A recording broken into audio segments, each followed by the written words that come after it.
இந்த கொடி பறக்குது, பக்கத்திலேயே ஏடிஎம்கே கொடி பறக்குது, பாருங்க வித்தியாசம். அந்த கொடியில் என்ன இருக்கும்? அண்ணா படம் இருக்கும். இது கருப்பு சிவப்பு. இந்த கொடிக்கு நான் பல நேரங்களில் விளக்கம் சொல்லியிருக்கேன். இதை உருவாக்கிய போது அண்ணா சொன்னா, தம்பி இது 2 நிறம் அல்ல, இந்த சமுதாயத்திலே படர்ந்திருக்கிற சாதி சமய வேறுபாட்டால் மண்டி கிடக்கிற இருள், அதை போக்குவதற்கு நம்முடைய முன்னோர்கள் சிந்திய தியாக ரத்தம் மீதி பாதி சிவப்பு. நம்முடைய உழைப்பால் சிந்த போகிற ரத்தத்தால் அந்த கருப்பு மறைகிற போது முழு சிவப்பாக மாறும் அப்படின்னு சொன்னார். இவங்க கொடி ஆரம்பிக்கிறப்ப அதில் அண்ணா போட்டாங்க. சரி, அண்ணா படம் இருக்கா? இல்லை, அண்ணா இப்படி விரல் நீட்டிட்டு. என்ன வித்தியாசம்? தனியாக பேசுகிறப்ப இப்படின்னா தொலைச்சிருவேன்னு அர்த்தம். தனியாக பேசுகிற போது விரல் நீட்டுவதற்கு பல பொருள் உண்டு. மேடையில் பேசுகிற போது உணர்ச்சி வசப்பட்டு பேசுவோம். ஆனால் இந்த அண்ணா சிலையில் கடைசியாக ஒரு சிலை நிற்குது, அதான் அண்ணாவுக்கு வச்ச முதல் சிலை.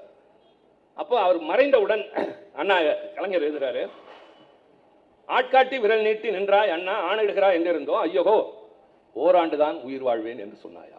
இது அவருடைய பார்வை. இந்த ஒரு விரலை காட்டினது, நீங்கள் 1 வருஷம் தான் இருப்பேன்னு சொன்னீங்களா? நான் அடிக்கடி சொல்வேன், இந்த அண்ணா விரல் நீட்டுகிற சாலையில் நடக்க ஆரம்பிச்சா நேராக கால் அண்ணா அறிவலை தான் போகும், வேற எங்கேயும் போகாது. அவர் அதான் பாதன்னு காட்டுறார். அது மாதிரி இந்த காற்றுல பறக்காத வரைக்கும் 2 ஒரே மாதிரி இருக்கும். காற்று பறக்கிறப்ப தான் தெரியும் இது கருப்பு சிவப்பு. அதில் அண்ணா அண்ணா என்ன விரல் நீட்டி சொல்கிறார் தெரியுமா? தமிழ்நாட்டில் நடந்து கொண்டிருக்கிற தம்பிமார்களே தங்கைமார்களே, மழையில் நனைகிறேன், வெயிலில் காய்கிறேன், படமாக இருக்கிறேன், இதுவல்ல நான் உருவாக்கிய கொடி, இதோ பக்கத்தில் பறக்கிறதே கருப்பு சிவப்பு கொடி, அதுதான் நான் உருவாக்கிய கொடின்னு சொல்றார். அதனால தான் எங்களுக்கு பதறு. திராவிடத்தை வீழ்த்துவேன் அப்படின்னு சொல்வதை எதிர்த்து போரிட வேண்டிய நீ குடிலனாக எட்டப்பனாக யாரோடனா சேர்ந்து கொண்டு எங்களை பார்த்து நீ பிஜேபியோட சேரலையானா? எல்லாத்தோடையும் தான் சேர்ந்தோம். ஆனால் நாங்களாகத்தானே இருந்தோம். என்னைக்காவது எங்களை சுயத்தன்மை இழந்திருக்கிறோமா?